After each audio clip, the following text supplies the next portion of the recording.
Praise the lord అండి. దేవుని దయ వల్ల మీరందరూ క్షేమంగా ఉన్నారని ఆశిస్తున్నాను. ఇప్పటి వరకు మనం మత్తయి సువార్త 12వ అధ్యాయం చదువుకున్నాం కదండి.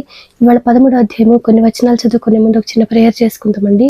మహాపరిశుద్ధుడు అయిన యేసయ్య నీకే వందనాలు తండ్రి. నాయన ఇంతవరకు మా నాయన మమ్మల్ని సజీవ లెక్కలు పెట్టేసి నీ గురించి మాట్లాడుకునే అవకాశం ఇచ్చినందుకు నీకే వందనాలు తండ్రి. నాయన ఇప్పుడు మీ గురించి మాట్లాడుకోబోతుండగా ఎక్కడ ఏ తప్పు మాట్లాడకుండా యేసు నామములో నా నోటి మీ కంచే కావాలండనుగా ఆమేన్. యేసు నామములో మా అందరికీ నీ వాక్యాన్ని అర్థం చేసుకునే కృప కలుగునుగా ఆమేన్. యేసు నామములో అడుగుచున్నాం తండ్రి ఆమేన్. ఇప్పటి వరకు మనం తెలుసుకున్నాం కదండి, యేసుని కేవలం శాస్త్రులు పరిచయులు మాత్రమే కాదు కానీ ఆయన కుటుంబీకులు కూడా ఒకానొక సమయంలో ఆయనని అర్థం చేసుకోలేదు కదండి. ఆయనకి మతి చెల్లించింది, అందుకే ఈ విధంగా ప్రవర్తిస్తున్నారని వారు అనుకుని ఆయనను పట్టుకోవడానికి వచ్చారంట కదండి. ఆ విధంగా ఆయనను పట్టుకోవడానికి వచ్చిన వారి వెంట యేసయ్య నా కుటుంబీకులే కదా అని వారి వెంట వెళ్ళలేదు. కానీ యేసయ్య ఏం చేస్తున్నారండి, నా తండ్రి చిత్త ప్రకారం ఎవరు చేస్తారో వారే నా కుటుంబీకులు అని చెప్పి సముద్ర తీరం దగ్గరికి వెళ్ళి అక్కడ కూర్చున్నారంట కదండి. యేసయ్య ఆ విధంగా సముద్ర తీరంలో కూర్చున్నప్పుడు ఆ జనసమూహం అందరూ కూడా ఆయన దగ్గరికి వెళ్ళారంట కదండి.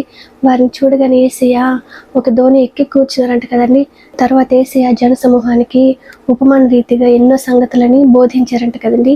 యేసయ్య వారితో ఏమని మాట్లాడుతున్నారో మనం చూద్దామండి. మత్తయి సువార్త 13వ అధ్యాయము 3వ వచనము. ఆయన వారిని చూచి చాలా సంగతులను ఉపమాన రీతిగా చెప్పెను. ఎట్లనగా, ఇదిగో విత్తువాడు విత్తుటకు బయలు వెళ్ళెను. వాడు విత్తుచుండగా కొన్ని విత్తనములు త్రోవ ప్రక్కను పడెను. పక్షులు వచ్చి వాటిని మింగివేసెను. కొన్ని చాలా మన్ను లేని రాతి నేలను పడెను.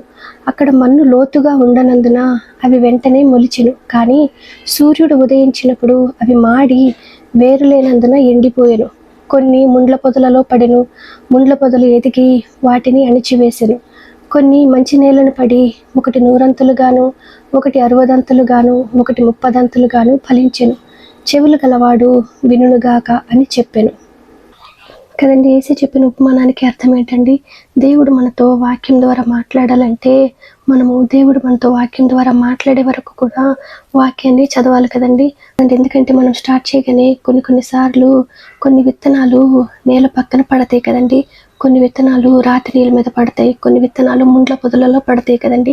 కానీ మనం ఆ 3వ స్టేజ్ దగ్గర ఆగిపోకుండా మనం ఇంకా వాక్యాన్ని చదువుతూ ఉన్నప్పుడు తప్పనిసరిగా ఏం జరుగుతుందంటే 4వ స్టేజ్లో ఆ విత్తనాలు మంచి నేలలో పడతాయి అంట కదండి. మంచి నేలలో పడిన ఆ విత్తనాలు 100 60 30 వర్ధిల్లుతాయి అనేసి యేసయ్య చెప్తున్నారు కదండి. కాబట్టి మనతో దేవుని యొక్క వాక్యం ద్వారా మాట్లాడే వరకు కూడా మనము వాక్యాన్ని చదవాలి కదండి. కాబట్టి మనం ఇది జ్ఞాపకం పెట్టుకోవాలండి. మనం ఎన్ని అధ్యాయాలు దేవుని వాక్యం చదివినప్పటికీ కూడా దేవుడు ఒక మాట ద్వారా ఒక వాక్యం ద్వారా మనతో మాట్లాడతారు కదండి. ఆ ఒక్క మాట మన జీవితంలో ఎంతో మార్పుని తీసుకుని వస్తుంది కదండి. కాబట్టి ఆ విధంగా దేవుని వాక్యం ద్వారా మనతో మాట్లాడే వరకు దేవుని వాక్యాన్ని ఓపికతో చదివే కృప యేసు నామములో మనందరికీ కలుగునుగా ఆమేన్. యేసు నామములో మనందరికీ సమాధానం కలుగునుగా ఆమేన్. ఇప్పటి వరకు మనం చదువుకున్న మత్తయి సువార్త 13వ అధ్యాయము 1-9 వచనాలు. యేసు నామములో మనందరికీ సమాధానం కలుగునుగా ఆమేన్. Praise the lord.